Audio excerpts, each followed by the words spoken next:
अरशद शरीफ शहीद की कत्ल का जो मुअम्मा है वो हल करने की कोशिश हो रही है। पाकिस्तान में भी मुख्तलिफ लोग इसी हवाले से काम करने में जुट गए हैं। हमारे साथ बैरिस्टर अबू ज़र सलमान खान न्याजी साहब हैं, जिन्होंने कि यूनाइटेड नेशंस के सेक्रेटरी जनरल एंटोनियो गुतरेस को एक ख़त लिखा है इसी हवाले से कि साफ शफाफ तहकीकात के लिए यूनाइटेड नेशंस को स्टेप इन करना चाहिए। इसी हवाले से हम बात करेंगे कि अब इसकी जुरिस्डिक्शन क्या है और कितना ये मामला जो है इस यूनाइटेड नेशंस की आमद के बाद फ़ाल तरीके से काम कर सकेगा। अस्सलाम वालेकुम अबू ज़र, बहुत शुक्रिया आपने वक्त निकाला। सबसे पहले तो ये जानना चाहेंगे कि आपने जो ख़त लिखा है सेक्रेटरी जनरल अक़वाम मुत्तहिदा एंटोनियो गुतरेस को, उस ख़त में आपने अरशद शरीफ शहीद के हवाले से क्या लिखा है? देखिए, मैंने जो सेक्रेटरी जनरल है एंटोनियो गुतरेस यूनाइटेड नेशंस के, उनको मैंने लेटर लिखा है कि आप एक high powered commission of inquiry constitute करें, जिसमें इंटरनेशनल एक्सपर्ट्स ऑफ फोरेंसिक के, क्रिमिनल लॉ के और डिफरेंट जो एक्सपर्टीज़ रिक्वायर्ड होती हैं एक मर्डर सीन को या क्राइम सीन को इन्वेस्टिगेट करने के लिए। और जिस तरह आपने देखा होगा कि बेनज़ीर भुट्टो शहीद के केस में भी यूएन के एक टीम आई थी, उन्होंने इन्वेस्टिगेट किया था। फिर जमाल खशोगी जो जर्नलिस्ट थे सऊदी अरेबिया में, उनके इशू पे भी यूएन ने एक टीम कॉन्स्टिट्यूट की थी। तो मैंने भी सिमिलर लाइंस पे रिक्वेस्ट किया, क्योंकि इंटरनेशनल इशू है, फ्रीडम ऑफ प्रेस से रिलेटेड है, फ्रीडम ऑफ स्पीच से रिलेटेड है। और अरशद शरीफ एक जाने माने जर्नलिस्ट थे, काफ़ी उनका नाम था। तो उनका जो मिस्टीरियस मर्डर हुआ है, उसमें पुलिस के डिफरेंट वर्जन्स आए हैं कीनिया की, और एक दूसरे से कॉन्ट्रडिक्ट कर रहे हैं, स्टोरी कुक्ड अप लग रही है। तो इस वजह से मैंने यूएन को रिक्वेस्ट की है कि इन्वेस्टिगेट करने के लिए इसको इम्पार्शल और इंडिपेंडेंट तरीके से, फेयर तरीके से अगर तभी इन्वेस्टिगेट होगा अगर एक यूएन के नीचे हाई पावर्ड कमीशन इसको इन्वेस्टिगेट करेगा और फैक्ट्स को डिटरमिन करेगा कि एक्चुअली हुआ क्या है वहाँ पे। अब आप अपने ख़त पर जवाब आने की तवक्को कर रहे हैं? देखिए, ये तो अब मैं कुछ कह नहीं सकता। यूनाइटेड नेशंस जो है वो मेरे अंडर काम नहीं करता, और मुझे नहीं पता वो किस हद तक उसको देखेंगे। बेहतर होता कि हुकूमत पाकिस्तान या कोई गवर्नमेंट की हाई मशीनरी का कोई ऑफिसर जो है वही ख़त लिखता, तो शायद मुझे काफ़ी उम्मीद होती रिस्पांस आने की। क्योंकि बेनज़ीर भुट्टो की शहीद की दफ़ा भी जो लेटर था हुकूमत पाकिस्तान ने लिखा था, तो इस चीज़ में मुझे हुकूमत पाकिस्तान की तो कोई इंटरेस्ट नज़र नहीं आ रहा, दिलचस्पी के वो लिखें। तो मजबूरन मुझे ख़ुद ये ख़त लिखना पड़ा है। और देखें, हमेशा you always have to hope for the best. तो मुझे उम्मीद तो काफ़ी है इसमें जो यूनाइटेड नेशंस है उसमें इंटरफेयर करेंगे। इसमें मुझे कोई क्रेडिट नहीं चाहिए कि मेरे ख़त पे वो कुछ एक्शन लें। बस मैं चाह रहा हूँ कि किसी तरह वो एक्शन लें ताकि इसमें इंडिपेंडेंट और इम्पार्शियल इन्वेस्टिगेशन हो और हक़ाइक़ जो हैं वो दुनिया के सामने लाए जाएँ कि क्या हुआ क्या नहीं हुआ। बिल्कुल जो अब तक स्टोरीज़ बताई जा रही हैं उसमें बड़े प्रॉब्लम्स हैं। लेकिन इसमें एक और इशू जो है, जो मेन मकसद था मेरा ख़त लिखने का, वो ये था जो हुकूमत ने हमारे कमीशन बनाया है। देखिए, वो एक मजाक है। एक रिटायर्ड हाई कोर्ट के, लाहौर हाई कोर्ट के जज को कमीशन का चेयरमैन बनाया है इन्होंने। और वो हाई कोर्ट के जज साहब हैं जिन्होंने मुशर्रफ के, एक डिक्टेटर के पीसीओ पे ओथ लिया था 2007 में, और फिर उन्होंने फिर आखिर में अपनी नौकरी से इस्तीफ़ा दे दिया था जब उनके खिलाफ प्रोसीडिंग स्टार्ट हुई थी। तो मेरे ख्याल से ये मजाक है इन्होंने जिस तरह का कमीशन बनाया है। इनको एक हाई पावर्ड, एक सिटिंग जज का कमीशन बनाना था, एटलीस्ट अगर बनाना भी था। तो इस वजह से इस हुकूमत से कोई तवक्को करना कि वो इंसाफ की तरफ इनकी कोई दिलचस्पी है या ये चाह रहे हैं कि इंडिपेंडेंट तरीके से इन्वेस्टिगेशन हो, तो ये मेरे ख्याल से एक अहमकाना सोच होगी कि आप एक्सपेक्ट करें। तो इस वजह से मैंने मजबूरन यूनाइटेड नेशंस को ख़त लिखा है, और मैं चाह रहा हूँ कि यूनाइटेड नेशंस इसमें इंटरफेयर करे और इसमें इन्वेस्टिगेट करे इंडिपेंडेंट तरीके से और इम्पार्शियल तरीके से। इस हवाले से अक़वाम मुत्तहिदा की जो कानूनी हदूद है वो क्या है, और अक़वाम मुत्तहिदा इस मामले में क्या लीगल एक्शन ले सकता है? देखिए, इसमें अक़वाम मुत्तहिदा तो जो है वो तो फौजदारी का या क्रिमिनल केस तो नहीं चलाएगी।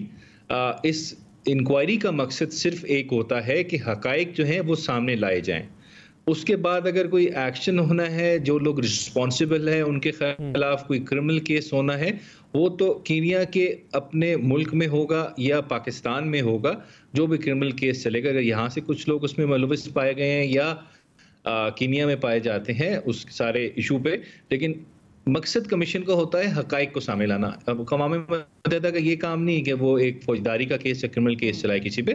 उनका सिर्फ मकसद ये होगा कि जो ग्राउंड पे रियलिटी पे क्या हुआ है सिर्फ उसको सामने लेके आना है। बाकी मुकदमा चलना, एक सजा होना, वो जो है वो उस हमारी लोकल कोर्ट्स का काम है।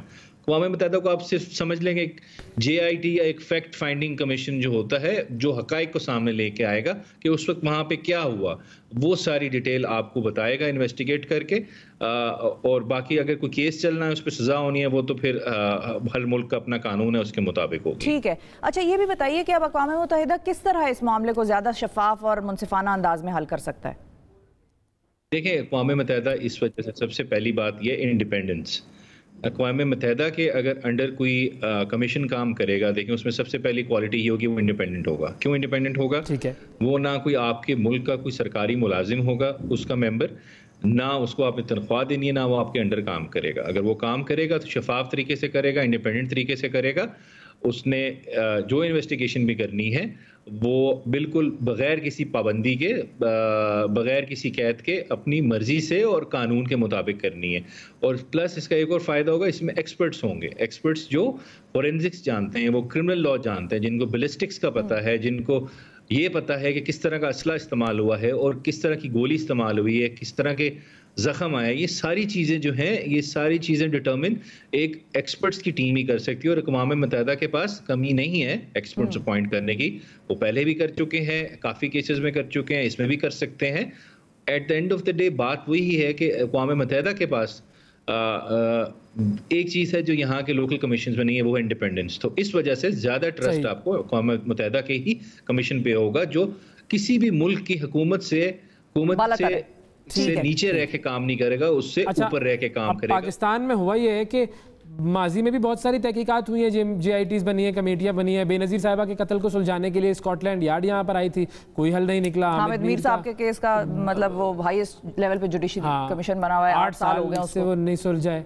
तो अब या तो फिर केसेस की रिपोर्ट्स या तो पब्लिक नहीं हुई या मुबहम रही, कोई सबका इत्तफाक नहीं होता कभी किसी रिपोर्ट पर। तो अक़वाम मुत्तहिदा इस केस को कैसे सॉल्व कर सकेगी? देखिए, बाकी जितने आपने मुझे केसेस बताए हैं except Benazir Bhutto assassination case, वो सारे आपके लोकल जो थे, यहाँ के जजेस ने या यहाँ के कमीशन ने लोकल ही उसको इन्वेस्टिगेट किया और उस पर रिपोर्ट्स बनाई। फिर यहाँ पे कुछ रिपोर्ट्स को पब्लिक किया नहीं गया, कुछ लीक हो गई और कुछ को पब्लिक किया गया है। लेकिन जो इस वक्त बात हो रही है वो अक़वाम मुत्तहिदा का यूनाइटेड नेशंस कमीशन की बात हो रही है। ये बेनज़ीर भुट्टो केस में पहले बना था, तो अगर आप उस रिपोर्ट को पढ़ें तो उसमें उन्होंने काफ़ी फेलियर्स स्टेट के दिखाए थे, बताया था कि कहाँ कहाँ पे स्टेट ने फेल हुई है सिक्योरिटी देने में, कहाँ पे उन्होंने कोऑपरेट नहीं किया UN के साथ। वो सब कुछ उसमें लिखा हुआ है, तो उसमें काफ़ी कुछ स्टेट की नेग्लिजेंस तो बाहर आती है।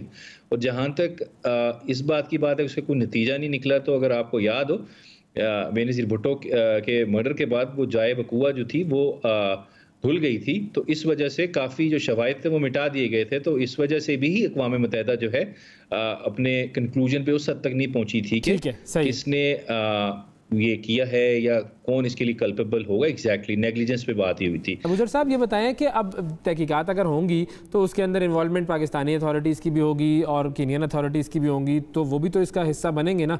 तो फिर UN जो है वो क्या इस केस में कर सकेगा? अगर अरशद शरीफ के केस में भी अक़वाम मुत्तहिदा एटलीस्ट जाएगी, एटलीस्ट कुछ इंडिपेंडेंट इन्वेस्टिगेशन तो होगी। फिलहाल कीनियन अथॉरिटीज़ करें या हमारी अथॉरिटीज़ करें, उन पे तो मुझे भरोसा नहीं है, ना उन पे कोई कॉन्फिडेंस है, क्योंकि यहाँ की अथॉरिटीज़ नहीं। अरशद शरीफ साहब पे 16 पर्चे किए थे सेडिशन के, और कीनियन अथॉरिटीज़ वैसी डूबियस हैं, उनकी पुलिस बदनाम है। तो एटलीस्ट हमें ऑप्टिमिस्टिक होकर अक़वाम मुत्तहिदा से एक्सपेक्ट तो करना चाहिए कि उनकी जो इन्वेस्टिगेशन या उनकी कमीशन की रिपोर्ट होगी उसमें कुछ ऐसी चीज़ें होंगी जो हमारी पुलिस या कीनिया की पुलिस से एक्सपेक्ट नहीं किया जा सकता कि वो अपनी इन्वेस्टिगेशन में शामिल करेंगे या उसको अनर्थ करेंगे। अच्छा, और बतौर कानूनदान या माहिर एक बैरिस्टर होने के, एक लीगल एक्सपर्ट होने के, आपको क्या लगता है जो कमीशन वज़ीर आज़म साहब ने बनाया है साबिक जज की निगरानी, पराचा साहब की निगरानी में टीम भी नैरोबी गई है, उससे आप किस लेवल तक सेटिस्फाइड हैं? नहीं, मैं बिल्कुल मुतमईन नहीं हूँ। इस वजह से तो मैंने लेटर लिखा है। देखिए, दो चीज़ें बनी है, इसको समझने की ज़रूरत है। एक तो JIT बनी है जिसमें 2 ऑफिसर्स हैं, एक मेरे ख्याल से इंटेलिजेंस ब्यूरो के ऑफिसर्स हैं और एक FIA के। दोनों बहुत काबिल एहतराम है, मुझे उनसे कोई गिला नहीं ना कोई शिकवा है, लेकिन इशू सारा ये है कि दोनों ऑफिसर्स इस हुकूमत के मुलाजिम हैं। वो हुकूमत है जिस हुकूमत ने अरशद शरीफ पे 16 FIRs करवाई। तो इस वजह से मैं नहीं समझता कि अरशद शरीफ के ख़िलाफ़ जो इन्वेस्टिगेशन ये JIT करेगी वो कुछ साफ़ होगी, शफाफ होगी या इंडिपेंडेंट होगी। और इसी तरह जो दूसरा कमीशन बना है जिसकी सरबराही जो है वो एक हाई कोर्ट के रिटायर्ड जज कर रहे हैं, और उससे भी मुझे कोई उम्मीद नहीं, क्योंकि वो हाई कोर्ट के जज जो हैं वो एक PCO शुदा जज हैं। उन्होंने एक PCO मिलिट्री डिक्टेटर के PCO पे ओथ लिया था, और इस वजह से उनसे बहादुरी एक्सपेक्ट करना या इंडिपेंडेंस एक्सपेक्ट करना ये मेरी समझ में बात नहीं आती। और साथ उसके जो 2 मेंबर्स हैं वो भी हुकूमत के मुलाजिम हैं। इस वजह से ये कमीशन हो या वो JIT हो, दोनों पे बिल्कुल भरोसा नहीं है, ना कोई कॉन्फिडेंस एस्पायरिंग है। तो इस वजह से इसकी इन्वेस्टिगेशन अक़वाम मुत्तहिदा से हो तो मेरे ख्याल से वो फेयर भी होगी, इंडिपेंडेंट भी होगी और इम्पार्शियल भी होगी। बिल्कुल ठीक है जी, बहुत शुक्रिया अदा करेंगे बैरिस्टर अबूज़र सलमान खान न्याजी साहब। एंटोनियो गुतरेस साहब को इन्होंने ख़त लिखा और अब तहकीकात की तवक्को हम भी कर रहे हैं कि यूनाइटेड नेशंस स्टेप इन करे, और पाकिस्तान की हुकूमत और अथॉरिटीज़ को चाहिए कि यूनाइटेड नेशंस को लिखें कि वो आकर इस मामले की साफ़, शफाफ और इंडिपेंडेंट तहकीकात करें, तभी इस मामले का हल कुछ निकलने की उम्मीद नज़र आती।